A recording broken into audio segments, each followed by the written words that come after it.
Assalamualaikum warahmatullahi wabarakatuh. Yang saya muliakan pengasuh Pondok Pesantren Zainul Hasan Genggong Al-Mukarram Kiai Haji Muhammad Hasan Mutawakkil 'ala Allah, yang saya hormati Rektor Universitas Islam Zainul Hasan Genggong Dr. Abdul Aziz Wahab BAMAG, yang saya hormati pula dosen pembimbing 1 dan 2 yakni Bapak Abu Yazid Adnan Kutni dan juga Ibu Hawa Hidayatul Hikmiyah yang telah membantu dan membimbing saya selama menyusun proposal skripsi ini. Dan tak lupa pula yang saya sangat sayangi dan juga saya sangat hormati kedua orang tua saya yang senantiasa mendoakan. Dan perkenalkan, nama saya Cipta Oning dari program studi perbandingan madhab Fakultas Syariah. Pada kesempatan kali ini saya akan mempresentasikan proposal skripsi saya yang berjudul Program Makan Bergizi Gratis dan Ketahanan Keluarga Siswa MA Ainul Hasan dalam Perspektif Maqasid Syariah. Alasan saya memilih judul ini ada beberapa hal. Yang pertama, masalah gizi di Indonesia ini masih dibilang tinggi, seperti stunting dan juga anemia, yang mana hal itu bisa berdampak pada kualitas sumber daya manusia di negara Indonesia ini. Alasan yang kedua, program makan bergizi gratis ini juga sebagai solusi pemerintah, yang mana ini merupakan hal yang baru bagi saya. Ini sangat menarik untuk dikaji lebih mendalam. Terus, karena ini juga bukan hanya berdampak pada anak yang di bawah umur, tapi juga berpengaruh kepada kondisi ekonomi keluarga, khususnya kepada mereka yang kondisinya ekonomi menengah. Nah, dan yang paling terakhir, saya ingin membandingkan atau saya ingin melihat fenomena program ini bagaimana ketika kita lihat dari tinjauan perspektif maqasid syariah, yang mana itu tidak pernah digunakan dalam penelitian sebelumnya. Nah, dalam penelitian ini saya akan melihat bagaimana tinjauan perspektif maqasid syariah terkait program makan bergizi gratis. Tentunya terkait hal itu juga ada beberapa faktor yang memengaruhi penelitian ini. Yang pertama, faktor sosial, karena memang masih tinggi ya angka kekurangan gizi dan stunting di negara Indonesia ini masih banyak. Nah, yang kedua juga faktor ekonomi. Banyak keluarga dari kalangan mereka yang menengah ke bawah terbantu dengan adanya program ini. Nah, dengan apa? Mereka tidak perlu menyiapkan bekal lagi kepada anaknya untuk sekolah karena sudah ada makan bergizi gratis dari pemerintah. Nah, yang ketiga adanya faktor pendidikan.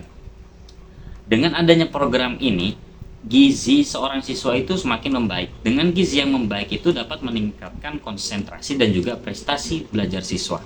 Nah, dan tak lupa pula pastinya ikut andil faktor keagamaan di sini. Bahwasanya setiap makanan itu tidak hanya dilihat dari enaknya saja, tapi juga pentingnya konsep halalan dan thayyiban yang ada di dalam agama Islam. Nah, dalam penelitian ini saya menggunakan beberapa kajian terdahulu, diantaranya implementasi MBG dan perspektif siasah syariah. Yang kedua, pengaruh MBG terhadap kesehatan dan gizi anak. Yang ketiga, konsep keluarga dalam Al-Quran. Yang keempat, dampak ekonomi MBG terhadap masyarakat miskin. Yang kelima, keadilan dan kesejahteraan melalui program MBG. Tentunya ada perbedaan antara penelitian saya dan juga penelitian sebelumnya, tentunya ada perbedaan.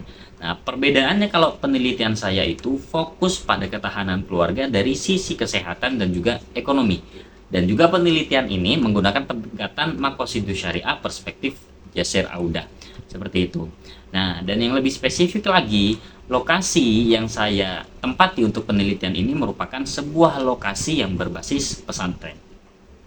Baik, hal ini tentunya dilatar belakangi oleh kekurangan gizi dan stunting masih menjadi permasalahan serius di Indonesia. Bahkan pada tahun 2024 kemarin itu masih ada di angka 21%. Nah, kondisi ini berdampak negatif pada proses belajar, daya tahan tubuh siswa, dan juga kualitas sumber daya manusia secara keseluruhan. Nah, pemerintah makanya sebagai solusi itu meluncurkan program makan bergizi gratis untuk mengatasi permasalahan gizi anak yang ada di Indonesia. Nah, tentunya dalam penelitian ini, fokus penelitian yang saya pakai itu efektivitas. Bagaimana efektivitas program MBG ini dalam memperkuat ketahanan keluarga siswa dari segi kesehatan dan juga segi ekonomi. Nah, tentunya sesuatu itu muncul dari rumusan masalah yang saya munculkan, yaitu bagaimana pelaksanaan MBG di MA Ainul Hasan sana, dan juga apa kolerasinya MBG dengan ketahanan keluarga siswa, dan juga bagaimana tinjauan Maqasidus Syariah terhadap program ini. Tentunya dari rumusan masalah itu saya meneliti, yang mana meneliti itu juga ada tujuannya, mendeskripsikan pelaksanaannya, menganalisis pengaruhnya, dan juga menilai efektivitas MBG dengan pendekatan Maqasidus Syariah. Seperti itu. Nah, untuk kajian teorinya dalam ketahanan keluarga itu mencakup kemampuan keluarga menghadapi tantangan dan juga mempertahankan kesejahteraan. Dalam perspektif Islam, keluarga ideal adalah keluarga yang sakinah, mawaddah, dan warahmah. Nah, aspek utama ketahanan keluarga ini yaitu merupakan kesehatan fisik dan mental seluruh anggota, ketahanan ekonomi untuk memenuhi kebutuhan dasar. Nah, jangan sampai, karena tidak lepas dari kehidupan ini, sebuah ekonomi itu juga membutuhkan standar, yang mana hal itu untuk memenuhi kebutuhan dasar. Nah, komunikasi efektivitas antar anggota, spiritual, dan juga nilai-nilai agama serta kemampuan mengelola stres gitu. Nah, untuk perspektif hukum Islam, keluarga sakinah, mawaddah, dan warahmah itu sebagai fondasi. Nah, fungsi keluarga meliputi dimensi pendidikan, ekonomi, perlindungan, dan juga pembinaan. Nah, makanya dalam penelitian ini, ketahanan keluarga kita lihat dari sisi ekonomi dan juga dari sisi kesehatan. Nah, sedangkan Maqasidus Syariah tentunya ada kaitan juga dengan program ini, yang mana kita tidak asing lagi dengan ad-daruriyatul khamsah, 5 dasar yang ada di Maqasid itu, yang dirangkai oleh Imam Asy-Syatibi, yaitu hifdzuddin, hifdzun nafas, hifdzul aql, hifdzun nasl, dan juga hifdzul mal. Nah, tentunya MBG mempunyai tujuan dari Maqasidus Syariah.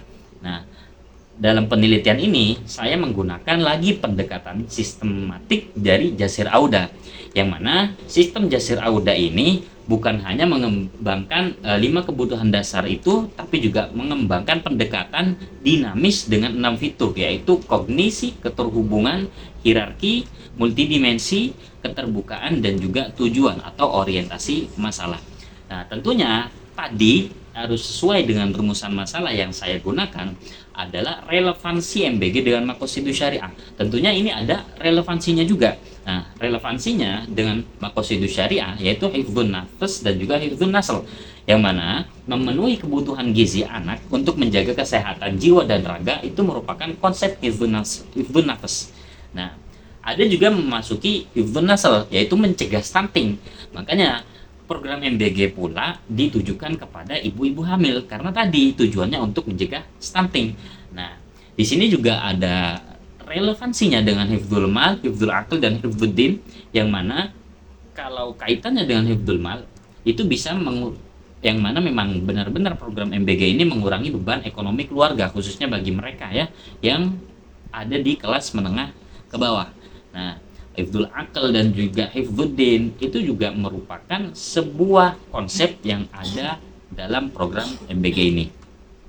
Nah, metodologi penelitian yang saya pakai di sini menggunakan kualitatif deskriptif untuk memahami fenomena secara mendalam, yang mana lokasi tersebut ada di MA Ainul Hasan, Desa Wonorejo, Kecamatan Maron. Nah, keabsahan data ini saya pakai triangulasi, mengumpulkan informasi tersebut dari berbagai narasumber, meliputi siswa terutama, juga wali murid terutamanya juga, dan juga guru terhadap perkembangan mereka belajar untuk memastikan keakuratan dan keandalan data. Nah, validasi teori ini saya cocokkan dengan temuan lapangan dengan teori Maqasidus Syariah dengan konsep ketahanan keluarga juga untuk memastikan relevansi program ini dan kedalaman analisis. Nah, kesimpulan dari semua itu, berdasarkan analisis awal, program MBG memberikan dampak positif terhadap kesehatan dan ekonomi keluarga siswa MA Ainul Hasan, yang mana program ini selaras dengan prinsip Maqasidus Syariah, terutama dalam aspek ad-daruriyatul khamsah, yaitu hifdzun nafas, hifdzun nasl, hifdzul mal, hifdzul aql, dan juga hifdzuddin. Seperti itu.